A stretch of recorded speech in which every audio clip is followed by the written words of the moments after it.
donnes ta vie à Dieu. Que tu donnes ta vie. Alors commence à réaliser. Commence à faire l'autocritique de soi. Commence à te revoir. Dis Seigneur, je te mens. Alors que je vivais dans le péché, est-ce que je serais sauvé? C'est un moyen de ramener à ta conscience pour te dire qu'en ce soir, reconnais cette parole.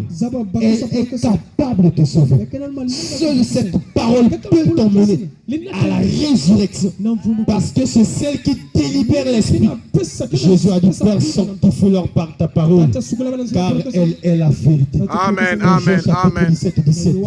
Et si cette vérité t'affranchit, il y a la libéralité de cœur. Et si aujourd'hui tu vis dans la condamnation, si tu vis dans la condamnation, c'est parce qu'en toi, il n'y a pas encore la racine du péché n'a pas encore été ôtée. Et ça demande la circoncision. Ça demande que la chair, qu'il y ait une séparation. Ça demande que tu te sépares de la vie du péché. Ça demande que tu te sépares de la haine. Ça demande que tu te sépares de la mauvaise vie. Ça demande que tu te sépares des calomnies. Ça demande que tu te sépares des querelles. Ça demande que tu te sépares des fétiches. Ça demande que tu te sépares des liens familiaux. Jusqu'à aujourd'hui, la parole de la vérité que les autres ont entendu, ça leur a poussé à être sauvés. Oh mon frère, ce soir, ma soeur, ce soir, commence à revoir ta condition. Commence à réaliser que si Dieu était venu hier, est-ce que tu devais être sauvé? Et si Dieu était venu avant-hier, alors que tu étais en train de pécher, alors que tu étais dans l'ignorance, tu ne serais pas sauvé. Alors que ce soir, les cas de l'affrontement sont en train d'être tombés. Commence à réaliser que maintenant, si je donne ma vie, si tu reviens demain, après-demain, je serai sauvé. Parce que j'ai donné ma vie à toi au moyen de la repentance. Car Dieu veut dans 1 Thessaloniciens, chapitre 3, plutôt chapitre 2, que Dieu veuille pour tout le monde que nous nous abstenions à la débauche. Très bien, que nous quittons de la mauvaise vie, que nous quittons de tout ce qui nous empêche à voir la face de Dieu. Si David pouvait dire, je vois quotidiennement la face de l'Éternel et je ne chancelle pas, ce qui veut dire que David était dans la présence de Dieu. Mais toi, quand tu pêches, es-tu dans la présence de Dieu? Quand tu es en train de t'amplifier de la façon, es-tu dans la présence de Dieu? Quand tu fumes, es-tu dans la présence de Dieu? Doit-il se te dire que Dieu regarde seulement au cœur? Mais quand tu te livres à la débauche, est-ce que Dieu te dit, est-ce ma vie? La vie de Dieu n'est pas la débauche. La vie de Dieu n'est pas la haine. La vie de Dieu, c'est l'amour. Et l'amour de notre cœur est répandu par le Saint-Esprit. Le Saint-Esprit n'est autre que l'Esprit de vérité qui t'a affranchi et qui te pousse à la repentance. Et si cet esprit ne t'a pas encore affranchi, tu ne t'es pas encore repenti. Tu n'as pas encore donné ta vie. Et ce soir, nous devons réaliser et donner notre vie à Dieu. Que Dieu produise le vouloir de me faire, pour que je marche désormais de la sainteté, pour que je marche désormais de la droiture. Oh, pour toi qui es en train d'écouter la parole, la lumière s'éclaire pour toi. Alors que tu étais autrefois dans les ténèbres, mais Dieu permet que tu écoutes la parole. Rappelez-vous dans le livre de Ésaïe chapitre 60, le verset 1er. La Bible dit que les ténèbres couvrent la terre et l'obscurité le peuple. Sur toi l'Éternel se lève et sur toi sa gloire apparaît. Amen, Dieu amen. veut montrer sa gloire à travers toi. Et après que tu aies abandonné ta vie par la repentance, comment veux-tu voir Dieu dans ta condition et dans ta situation, alors que tu ne t'es pas encore abandonné à lui, alors que Dieu ne t'a pas encore affranchi? Dieu ne peut pas intervenir sur ta vie alors que tu ne lui appartiens pas encore. Dieu ne peut pas agir dans ta situation alors que tu ne lui appartiens pas encore. Mais Dieu peut agir et va arriver à agir parce que tu lui appartiens. Il a dit dans sa parole, Ne touchez pas à mes eaux. Alors si tu es au nom de l'Éternel, ça veut dire que tu lui appartiens. Tu lui appartiens. Et puisque tu lui appartiens, tu es entre ses mains. Du fait que tu as accepté Jésus, tu te trouves entre ses mains. Alors tu es en sécurité. Oh, la main de l'Éternel est une tour forte. Donc les gens s'y refugient et se trouvent en sécurité. Amen.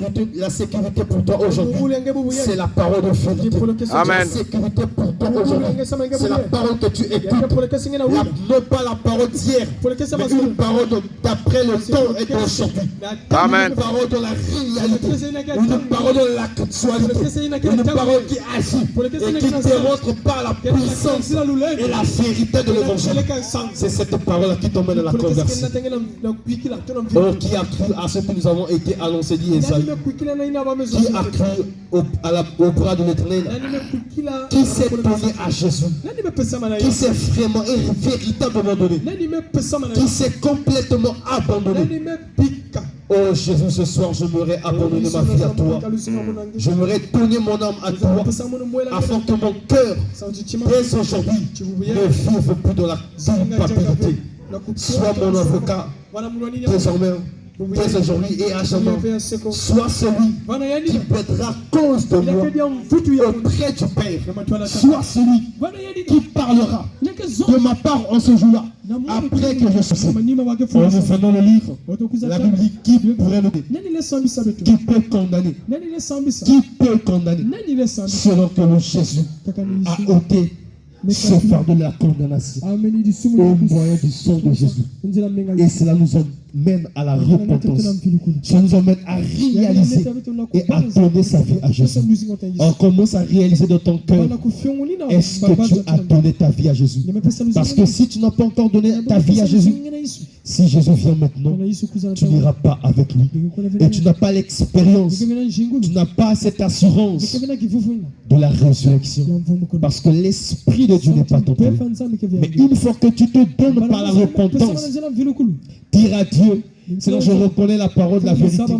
Et maintenant je me donne, je m'abandonne à toi. Désormais, maintenant et à jamais. Toi autrefois, qui ne pouvais pas t'empêcher à voir les femmes passer et repasser. Maintenant les femmes peuvent passer et repasser. Mais toi tu leur as outrepassés. Parce que Dieu t'a donné une puissance qui t'emmène à vivre au-delà de tes forces. Qui t'emmène à vivre au-delà de la chair. Parce que la Bible dit dans Éphésiens que ceux qui sont à Jésus-Christ ont crucifié la chair, ses passions et ses désirs. Alors quels sont les démons de la chair qui peuvent encore te retenir? Quelles sont la soif de la chair qui peut encore te retenir? Oh, j'aime la Bible. L'apôtre Paul va dire, qu'est-ce qui me séparera de l'amour de Jésus? Serait-ce le péché, le manger, la culpabilité? Non, dans l'ensemble, rien. Pourquoi? Parce que l'amour de Dieu était en lui. Et il demeurait dans la présence du Seigneur parce que Dieu avait déversé en lui l'esprit. Et ce voile de la condamnation a été ôté.